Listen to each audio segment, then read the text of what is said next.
Okay, this is Delphina Bailey Nichols, and unfortunately, I'm having to re record my video for a second time because for some weird reason, it just suddenly stopped recording and completely logged me out. So I'm going to start from the beginning here.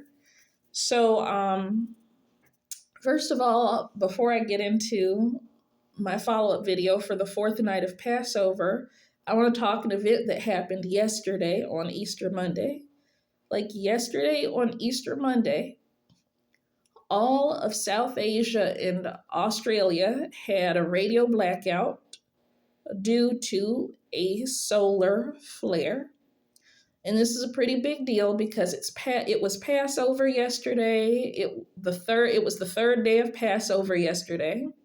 It was Easter Monday, and then boom, radio blackout on South Asia and Australia due to a solar flare. If that's not a blatantly obvious warning shot to all of humanity, I don't know what is. And it's not the first one. There's been a lot of events on holidays, both Hebrew and secular, that were even more blatantly obvious than that. But I'm not going to get into that right now. So, during this Passover, we need to be thinking about, okay, what message are we not getting as a species? Are we not getting the message from Sadhguru's Save Soil campaign as a species? Are we not getting the message about self-control of the population through our own actions as a species? Are we not getting the message about our social and political choices, which is a whole hell of a lot uglier than a lot of people want to believe? What messages are not clicking for us as a species during this Passover? This should be a time of reflection. And with the event that happened across South Asia and Australia yesterday on Easter Monday, during this 8 days of Passover, we should be giving some thought to what we're doing as a species. And, that's all I'm going to say about that. So now I want to talk about the fourth Exodus, which is the deliverance of Hadassah, who is also known as Queen Esther. And Esther is her colonized name, which means star. She had her colonized name, and then she had her ethnic name, Hadassah. Now, instead of doing the stereotypical route and painting the picture of the power of the pussy, especially virgin pussy, I'm not going to do that. A lot of churches do that. A lot of people of different religions that are not Christian, they tend to paint her story in that way. I'm not going to do that today. I'm going to try to attempt to go in on a deeper level. So let's look at how her people came to be colonized in the first place, okay? Instead of just looking at her marrying a king, how did they get there? Okay, well, in the book of 1 Samuel, chapter 8, God makes a clean and clear-cut break with the people of Israel, not as an abandonment, but in a difference in the way they would be treated. And he says to them, "You have been rejecting me repeatedly and not listening to me from the day I brought you out of Egypt up to now." Where God says, you never stopped doing it, you're still doing it now. And he also says, by begging me to put a king over you to rule over you like other nations, you're rejecting me. When you're saying you don't want divine judges to rule over you, you're saying you want kings to rule over you like the other nations. And so in 1 Samuel chapter 8, God tells the men of Israel, okay, I'll give you what you want. I'll take away my divine judges and give you a king to rule over you. But when you cry out to me because of your king, I will not answer you. point blank. So right there, we can see that because the men of Israel had, overwhelming majority of the people had been rejecting God over and over again from the beginning, from the time they were brought out of Egypt, because not only were they not wanting to listen, not wanting to change, but they're also rejecting God being in charge of their government, wanting to get rid of the divine judges and put kings in place. Okay, there, we can see that's why they stopped having the more dramatic miracles. That's why they stopped having the stronger divine intervention, where God says, I'll give you what you want, but I'm also not gonna give you this stronger defense like you had before. And when you cry out to me because you're king, no answer for you.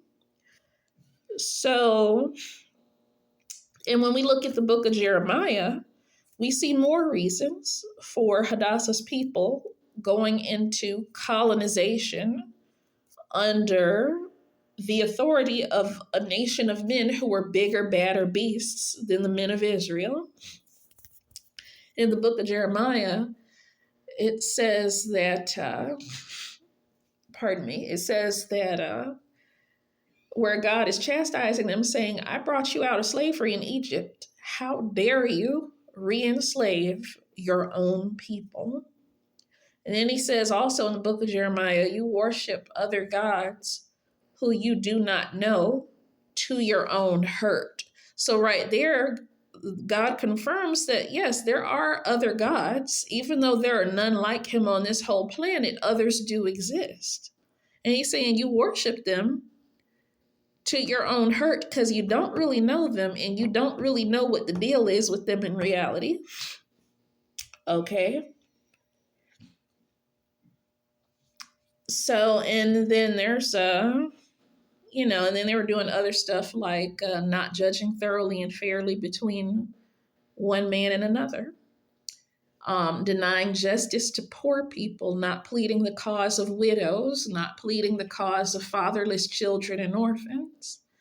There's a whole lot of different stuff that was going on, and some of it is way quite crazier than what I'm saying right now, but that's a whole nother subject for another day. So here's the background. That's the background for the circumstances under which Hadassah's people went into the authority of male colonizers who were bigger, badder beasts than the men of Israel. The men of Israel, they wanted jungle law. They wanted to kill all the adult men and kill all the adult women and only leave female child virgins alive and take people's money and conquer. They wanted to do that just like the pagan kings. And the price they paid for that is that they were allowed to take the risk of getting defeated in jungle law. And they lost, obviously. They wanted to live by jungle law, and as part of jungle law, they had to fight for it, and they lost the fight. So this is the backdrop for how Hadassah's people came to be colonizers, creating the need for her to have her colonized name, which is Esther, versus her ethnic name, Hadassah. And now I am going to go into another issue. We're going to talk about information about her husband's character that's not in the Bible, but in historical records.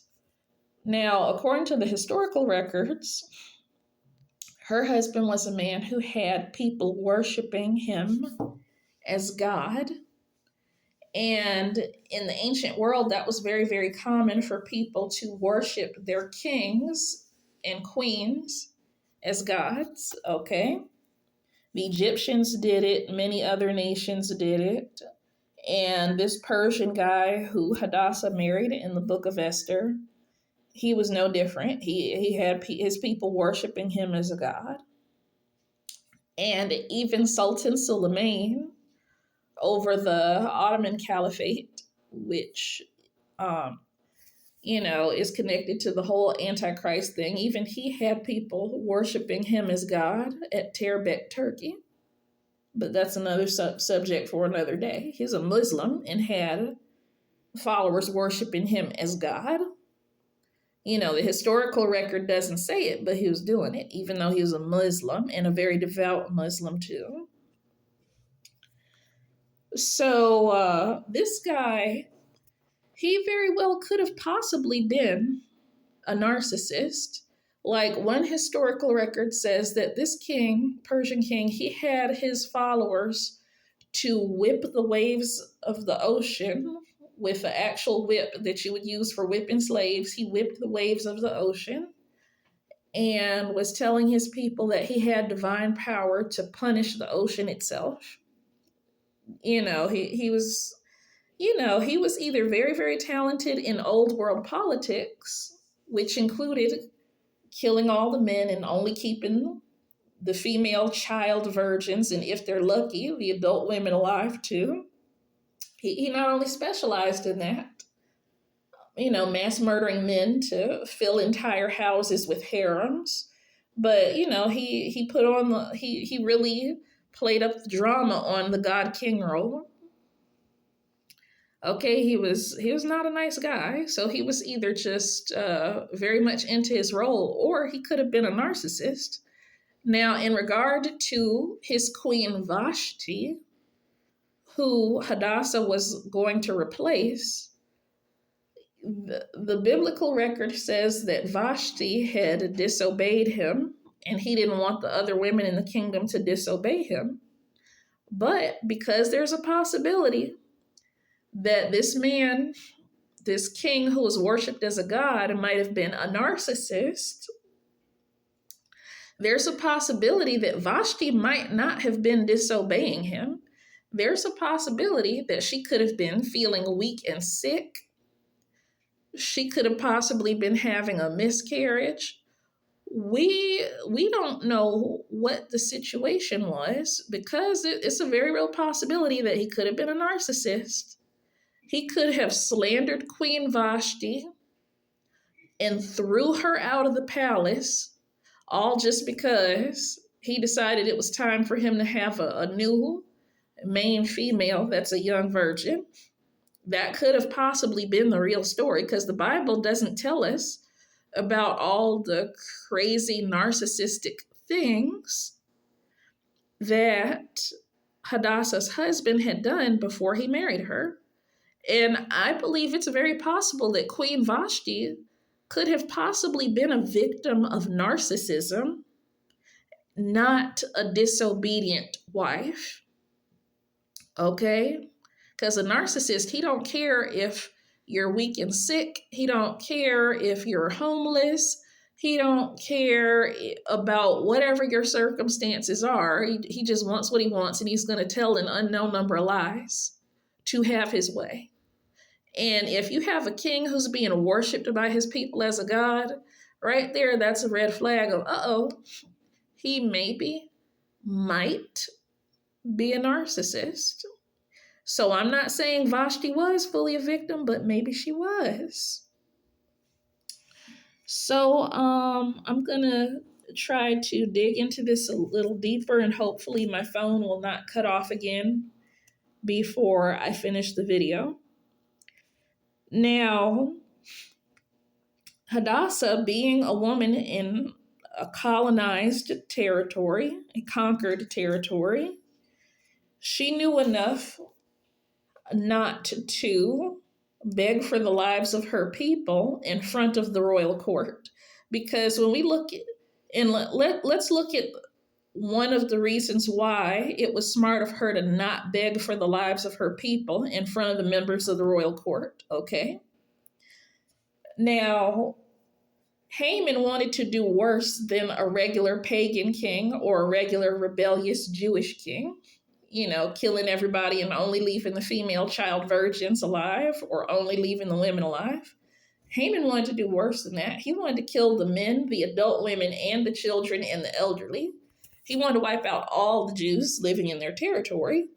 And when Haman made that evil request, the king, he said yes, and he made zero effort to investigate Haman's one and only weak excuse. That's it. Haman, basically all he said is, oh, these Jews are failing to assimilate and they're not following your laws properly. We should just kill all of them, men, women, children, older people, everybody. And the king, after making zero effort to investigate what Haman was saying, he says yes. Okay, in that one scene in the book of Esther, when Hadassah's husband does that, that is the very essence of what it means to be a colonized people. You might have rare occasions where someone will try to get you a pass or an exception because they know you personally or because they grew up fucking you or whatever. You, whatever the case may be. But when you are a colonized people, the risk is much, much higher that you can have your whole life ruined or ended over almost any person who wants to play wolf, where something's wrong and there's no effort to investigate it. Or better yet, there's mountains of evidence and they don't fucking care about the evidence because they're going to make a decision based on what they feel is the right thing to do. That is the essence of colonization. See, people, they think that these tendencies and these policies that they see the white man doing, they think it started in Europe. No, it didn't start in Europe. These Black African men and also Arab men, they taught the white community how to oppress, how to enslave, how to do this ignorant shit. And then you have some parts of it, it's based in the animal part of a human nature. You have that part of it too. But these things that we see that are common to the white community, especially in small towns, it didn't start with them. That, this, when you have people who are living according to the flesh, living according to pagan ways, or living according to Christian or Jewish ways, and also in rebellion against God, this is the kind of thing that you see. This is the kind of behavior that you see on top of the policy of kill the men, kill the male children, and leave only female virgin children alive, or leave only the women alive. These two things of not investigating, just turn a blind eye, letting if one of your people wants to play wolf, you let them do whatever the fuck they want to do, as long as you don't know that person personally, and you'll take almost any excuse to let them do it. That's colonization. That is colonizer privilege. Okay? So here, this is an ancient Persian king, an ancient Middle Eastern king, and he clearly has given colonizer privilege to Haman. All right, and so this is the very essence of being a colonized people, and it's not solely just a danger to the men and the male children. So this is painting a more full picture of the type of man who Hadassah's married to, because the absence of supporting details from historical records, it can deceive a person into thinking that they're reading a Bible story about a wise and noble and benevolent king who's casting away a rebellious wife. Oh, no. You gotta look at the historical records to know, okay, well, the book of Esther is about a young girl marrying a dude, a colonizer, who might have been a narcissist, who was rejecting his wife for reasons we don't even really know. And on top of that, she's risking getting murdered by entering his courts without permission. And then she's got to take it a step further. Because she's dealing with a whole wolf pack full of narcissists, she's not free to beg for the lives of her people in the king's court in front of everybody. Oh, no. She cannot do that. Then she's got to take it a step further and pull him aside to a private dinner in her bedroom to beg for the lives of her people. Because narcissists, they tend to work in mobs, they tend to work in wolf packs. That's why after her initial intrusion, where he could have killed her just for entering his court without permission, then she had to invite him to a banquet in her bedroom just to beg for her people to be spared. And we also have to keep in mind that he had not seen her for a full month at the time that she did this. Yes, in the beginning, he might have maybe felt the novelty of new love or new lust, maybe a little. And then once he took her virginity and he had his way with her, he was off in the houses full of conquered women, the harems full of women they took from other men. He was busy with that, busy with doing whatever the hell he wanted to do. So here she is, no contact with her husband for a full month, risking her life. Hadassah, she could have said, "Oh, I'm a bad bitch. I'm beautiful. I'm gorgeous. I don't have to worry about anyone's success except for my own." She could have said that. She could have just lived off of her pretty privilege and kept her head down, pretended that she was not a Jew, and just looked the other way while her people got slaughtered. She could have saved herself, but she didn't do that. And that shows you just the strength and the fortitude of her character. But even though she was a girl, she was a woman of good character. We got to look at another layer, another element of this story. And her uncle Mordecai, or first cousin Mordecai, whatever he was borderline pimping her the same way that Abraham borderline pimped Sarai, the pagan mother of Israel. Because in the story of Abraham, if you look back at that video, he passed her off on other men to save his own life, to avoid risking getting killed over having such a beautiful woman. And he got so rich. He got silver, gold, manservants, women servants who he was actively impregnating.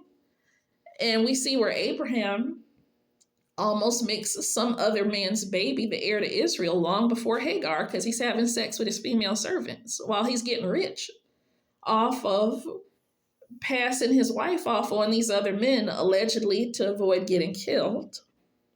Pimping, borderline pimping. Now we look at young Hadassah, who's a virgin and not a wife like Sarai. And her uncle or first cousin Mordecai, who adopted her, the king had already looked in his records and saw that Mordecai had done something that saved his life. The king was up all night, couldn't rest, couldn't sleep, looked in his records, saw that Mordecai had done something to save him, and Mordecai was never rewarded for it, never acknowledged, never recognized for it. So Mordecai, he's decked out in the finest clothes, his enemies having to lead him on a horse through the streets of the city in order to be honored by the king for this good deed that went unnoticed. So right there, Mordecai, there's a very real possibility that Israel could have been delivered by just Mordecai alone, because the king was acknowledging his contribution, because he was respected. Mordecai could have possibly delivered Israel by himself, but he had this young virgin niece or first cousin who he adopted, and he's handing her over to this man. Was it really necessary for him to do that? Was he borderline pimping that little girl who actually did have very strong character and was not just living off pretty privilege, only looking out for herself? So right there, and so there's that pimping, borderline almost pimping, like what Abraham did to get very, very wealthy. Now, we look ahead to the part where Hadassah's begging for the life of her people in the bedroom with the king at the private banquet. And the king doesn't even step away from her for 2 seconds, and already Haman, the enemy, is trying to choke her to death and rape her right there. King hadn't even walked out for 2 seconds. So Haman knows that she has not seen the king in a whole month.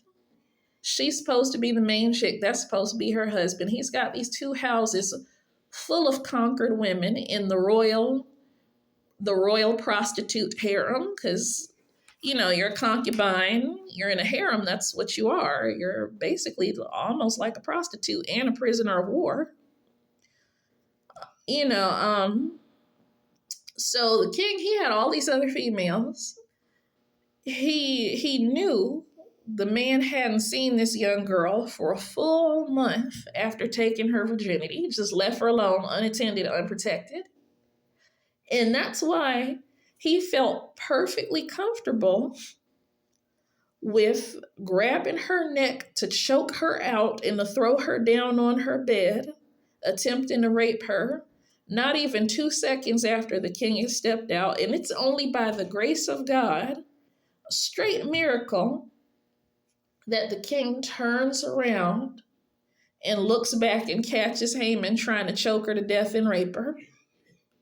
Not even 2 seconds after he stepped out. So Haman, he understood the highly, highly unprotected status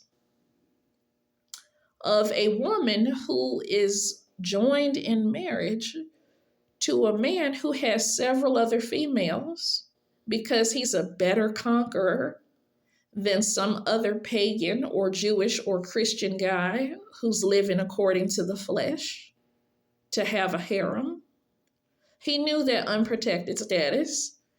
And if God had not had his hand upon that young girl, she would have got raped and choked to death right there. And the king probably wouldn't have noticed it for a couple days if the servants found her dead, or for a full month or a couple months, because he really wasn't paying attention to her no fucking way.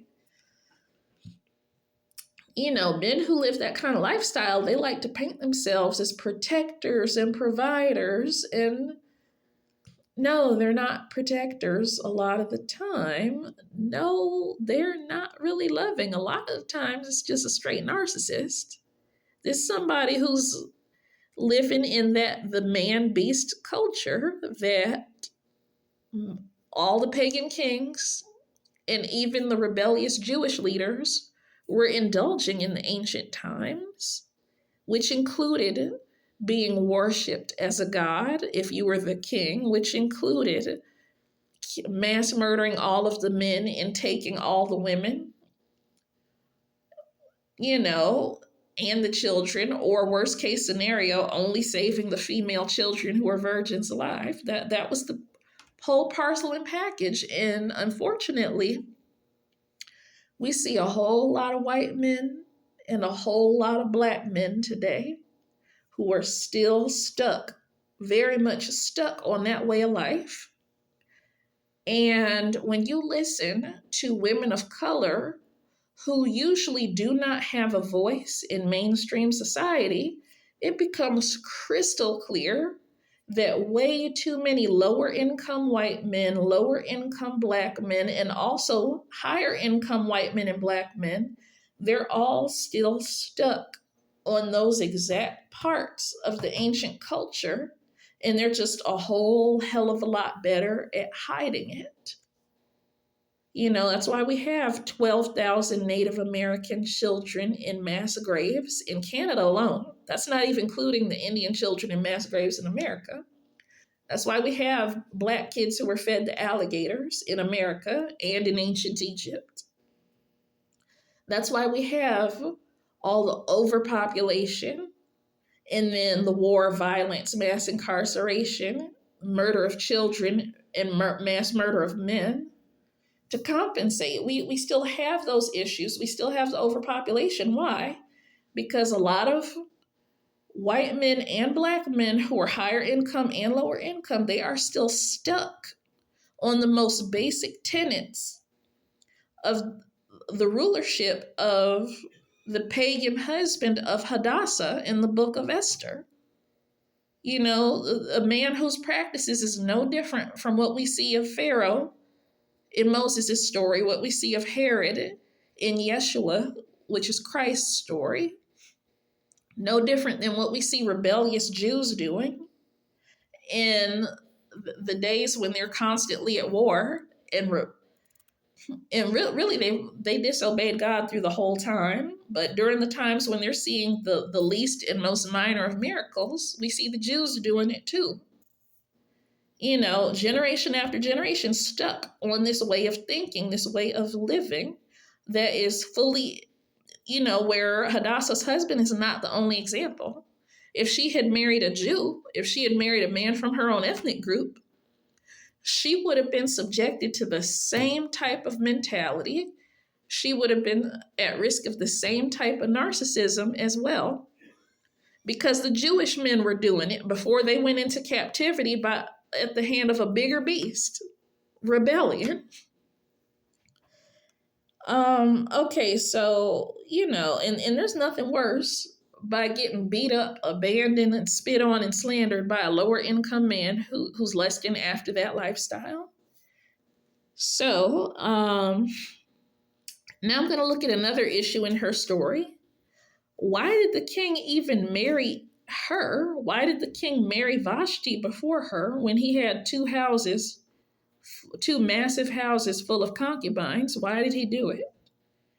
Okay, well, here's the reason why a narcissist, or a man who very well could have been a narcissist, would have taken a wife.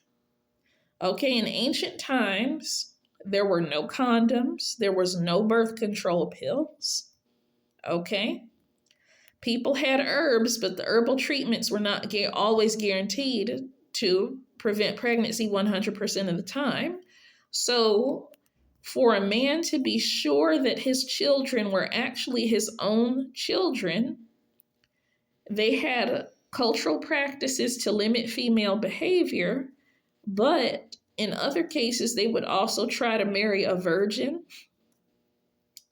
and medically prove that she's a virgin, because that was their way of trying to be sure that they're marrying a woman they could trust. That was their way of trying to be sure that they're not raising some other man's children as their own.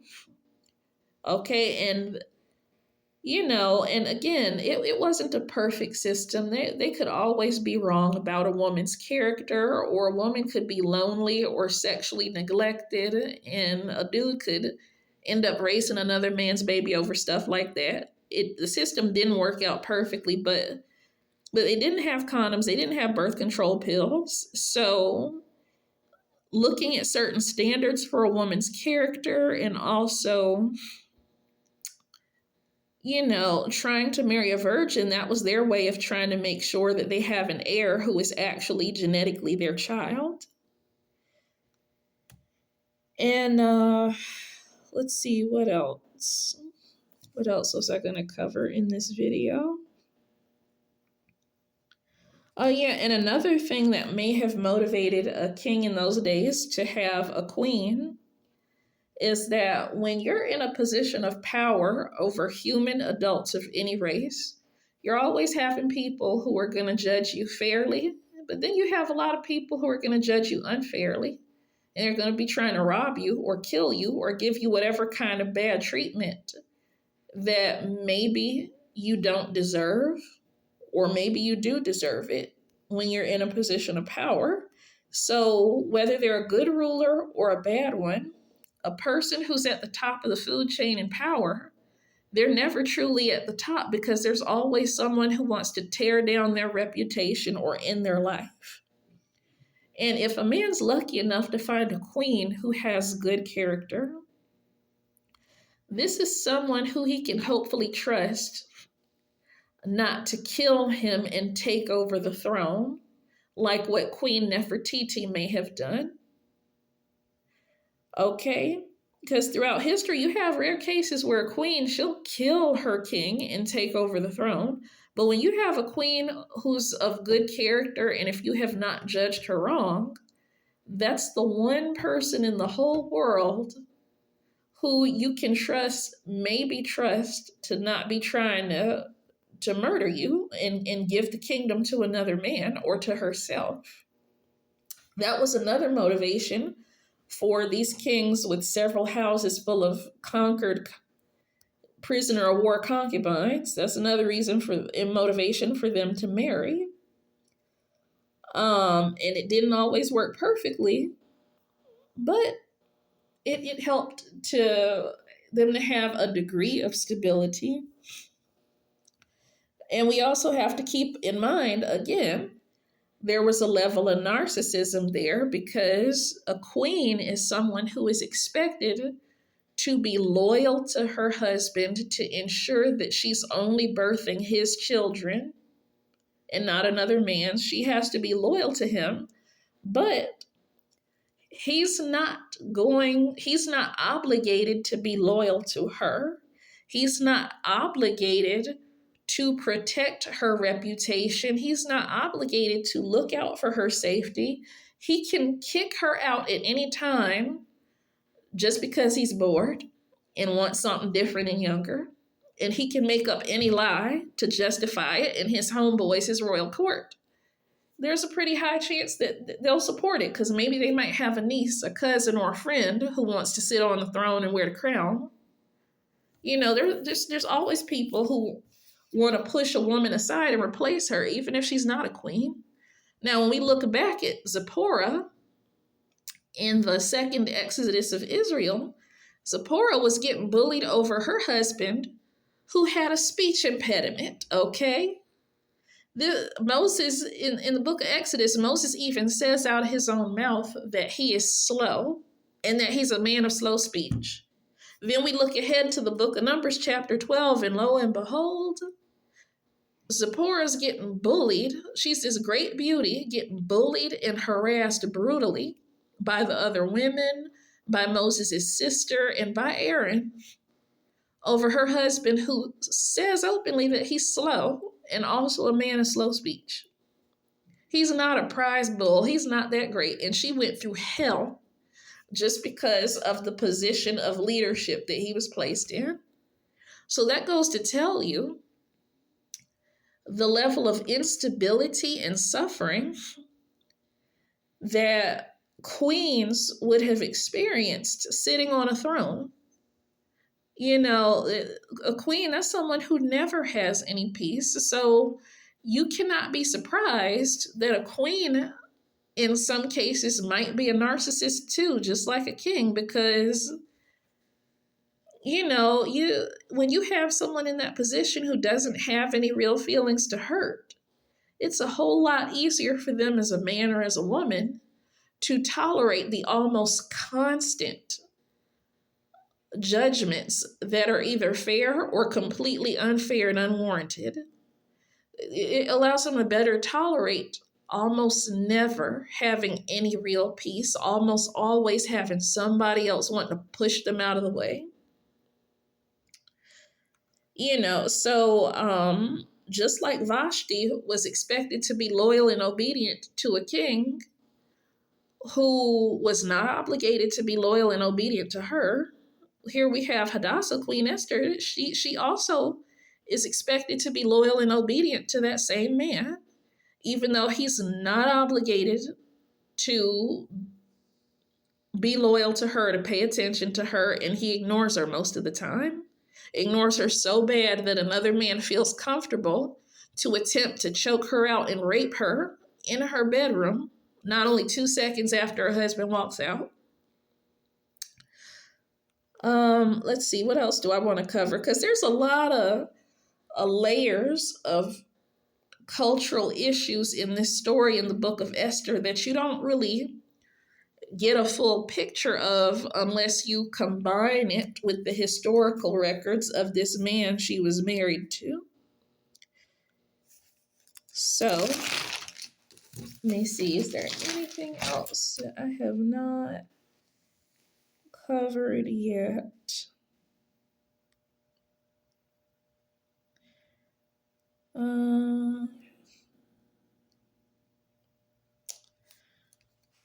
Hold on. I'm trying to see if there's anything. Yeah. Oh, yeah. There's another thing I wanted to touch basis on. Now, Haman wanted to both choke and rape Hadassah on her bed. 2 seconds after her husband walked out, and the Bible says she got lucky that one time because her husband looked back. God blessed her, so she didn't die and get raped. But let's look at Haman's attempt of rape. Let's break that down, okay? Now, the book of Esther clearly says there were 2 houses full of women, 2 huge houses and massive harems full of females. And a lot of them, they're, women from conquered, colonized territories, a lot of them, especially the ones that were young virgins. Now, Haman, he had a wife of his own. He had a huge house. He had female servants. He had access to those 2 huge houses of the king full of women. But yet, in spite of all that, he was still trying to jump on top of Esther and rape her. He had all that privilege. He had all that access to so many females, and he was still going to do sexual violence and physical violence on her on the bed. So, right there, and he very well could have. And also, again, men, they wrote the story of Queen Esther. For all we know, Haman could have actually been in the act of actively raping her while choking her when the king walked in. The version we have says, he had only walked out 2 seconds and then came back in and found Haman choking Hadassah and having sex with her.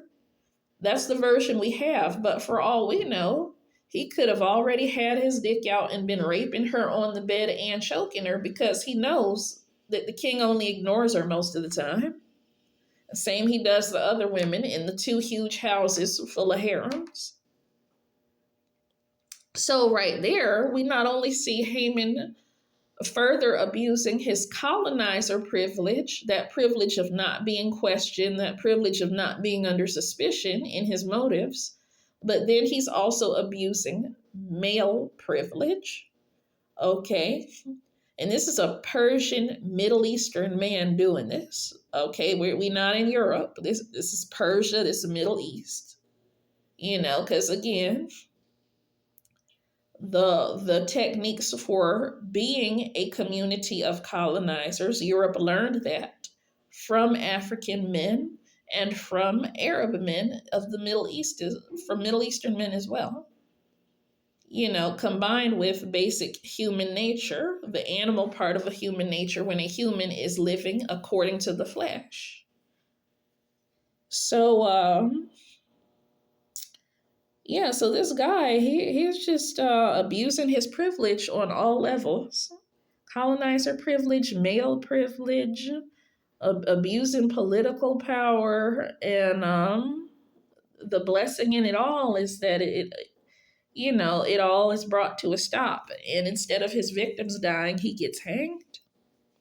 So in this case, in the ancient world, most of the time, men like that didn't fall, and women like that, they didn't fall victims to their own plots a lot of time in the ancient world. You have a lot of situations in the modern world where people are living according to the flesh, and they're mass murdering men, they're killing kids, they're doing intentional fraud. They're doing all kinds of abuses of privilege and power. And when people are living by the flesh like that, you have a lot of cases in the modern world where people have not met consequences for it, just like in ancient times. So,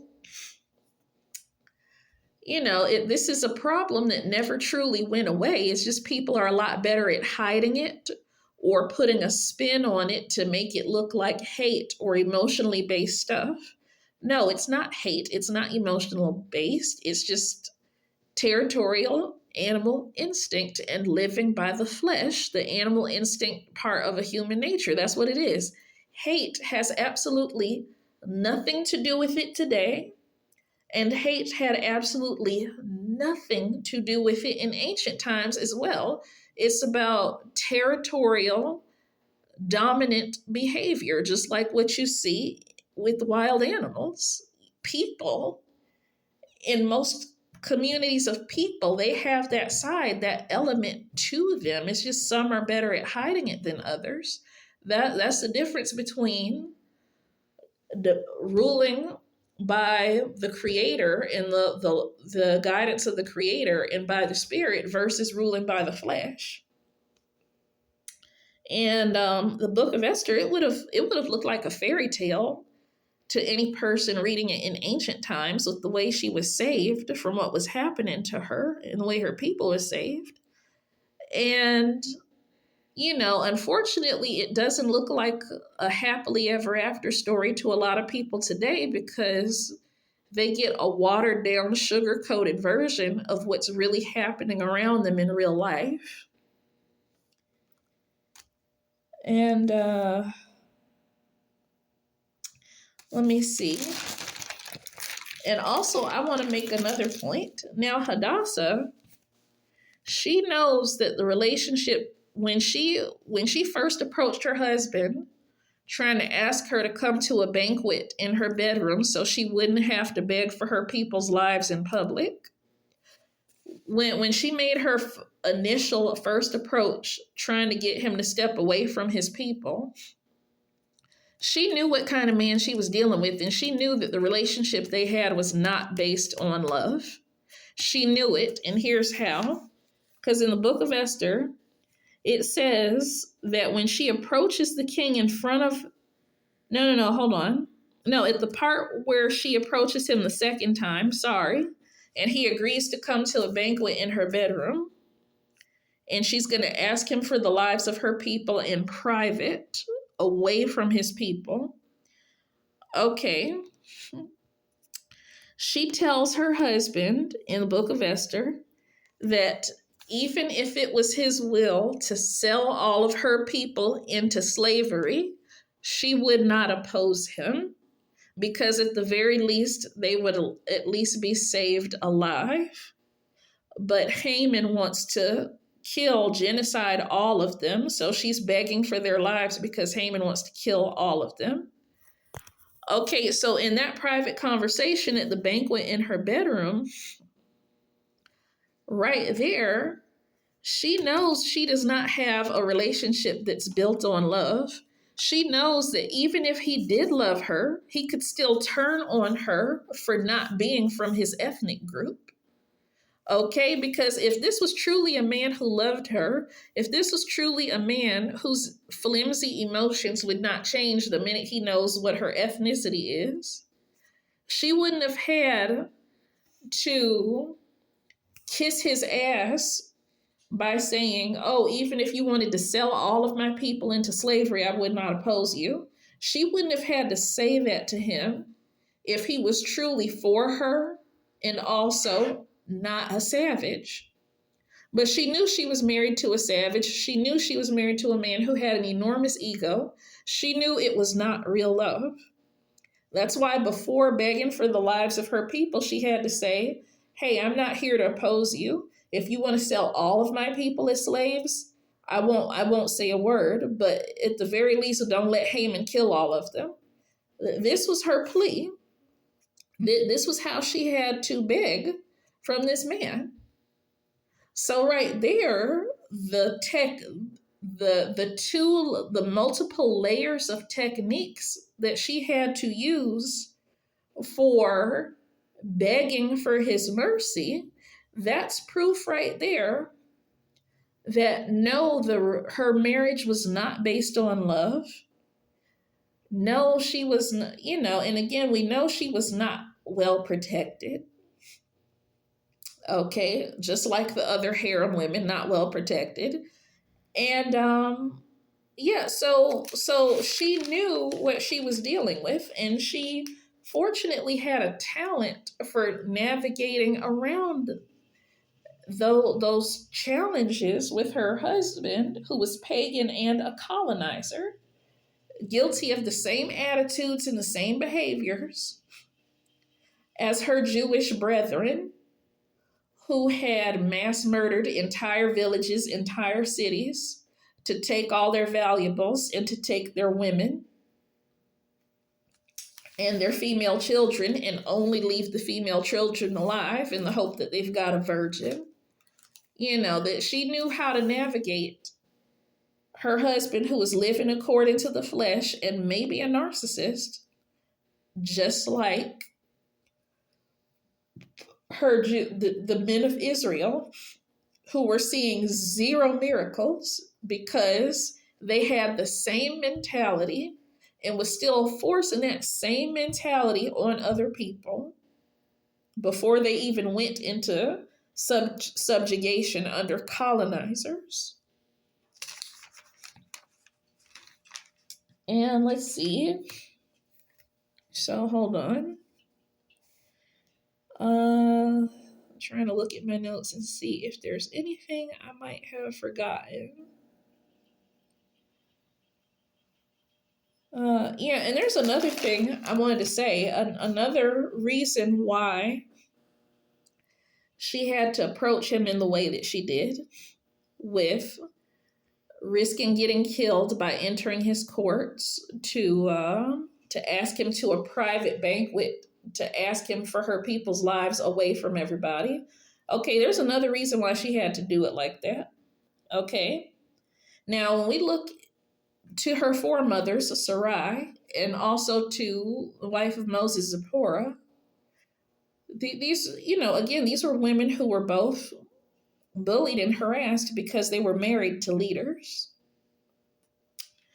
Now, when we look at Hadassah, also known as Queen Esther, if she had asked for the lives of her people in front of the courts, there would have been concubines and royal prostitutes also helping to block her request together with the men, and she probably would have died on the spot if she had asked her husband in front of everybody instead of trying to ask him to talk to her in her bedroom at a banquet and not telling him why. So if she had made a request in front of everybody, it's the royal harem prostitutes, they would have definitely helped to make sure that her head was on a stick, not solely just the other men. And not only that, those other women, those concubines, those prostitutes in the royal harem, they were probably the main reason why she hadn't seen her husband in a full month before she had to risk her life trying to save her people. Those other women, a lot of women hate seeing another woman having something that they don't have. A lot of women are like that, especially if it's a woman who does not think like them or does not look like them or does not act like them. And psychiatrists have also noticed this in a lot of their studies. Like, psychologists have done studies where they've noticed that men are able to bond over activities, but a lot of times women don't truly bond over activities. With women, they're more likely to label another female as bad, a problem, a threat, and not acceptable if she doesn't think like they do, if she doesn't act or speak like they do. If a woman does not look like they do, then females are more likely to say, oh, that's a bad woman. That female is a threat. We got to get rid of her. We can't have her here. That is a basic part of female nature that has been studied by psychiatrists and made note of. And those are also the same dynamics. That's another reason why I made it very necessary for Hadassah to risk getting murdered just to approach her husband in court and say, I haven't seen you in a whole month, please, I beg of you. meet me in my bedroom for a banquet. So, right there, we have another reason why she had to approach her request to prevent a genocide very, very carefully, because that's not her people.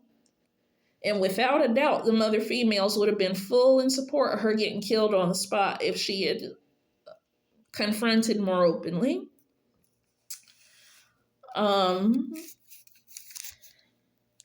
Let's see. So, and also it was Mordecai, her uncle or first cousin, whatever he was. It was Mordecai who adopted her. It was his advice to hide her ancestry that helped her to craft and weave together this technique for approaching her husband with a petition in private without getting killed. And another thing is, this was very, very early in her marriage that she did this. This was within the first 30, 40 days of her marriage that she did this, okay? Well, really the first 30 days. So, the relationship was still new. It was still fresh, even though he had ignored her for a full month after taking her virginity. Now, because the relationship was so new and so fresh, the other women in the royal prostitutes in the harem, and also the royal hoes married to other women, and also just ladies who just plain maybe didn't like her because she didn't think like them, didn't act like them. They didn't have all that much time to poison her husband's mind against her. Now, if it had been several months or several years into her marriage where she was trying to approach her husband in that way, the probability of her dying on the spot would have been a lot higher if the relationship had been older, because there would have been a lot more time for other women in the palace, regardless of the women's relationship status, to poison his mind against her. They would have had a lot more time to work on him mentally. And, and then that's time for resentment to set in. And if he ain't got nothing better to do with his time except sitting on his ass, having orgies and telling other people what to do, then of course boredom would have set in a lot more easily in his relationship as well, when he got too much free time on his hands and his life is too easy. So, the silver lining and the blessing is that the danger came to Hadassah's people at the very beginning of her relationship within the first 30 days. So she's not having to fight through months and years of this man's relatives and this man's royal prostitutes in the harems and his members of the court. There hasn't been years or months for them to poison his mind against her. Everything's still fresh. So she's still got a clean slate to work off of. And then after her people get rescued and Mordecai, her uncle or first cousin, whatever he is, gets elevated, we don't hear anything more about her. The story doesn't tell us what her life was like, what her relationship was like after the miraculous rescue. And why? Because her life was probably shit.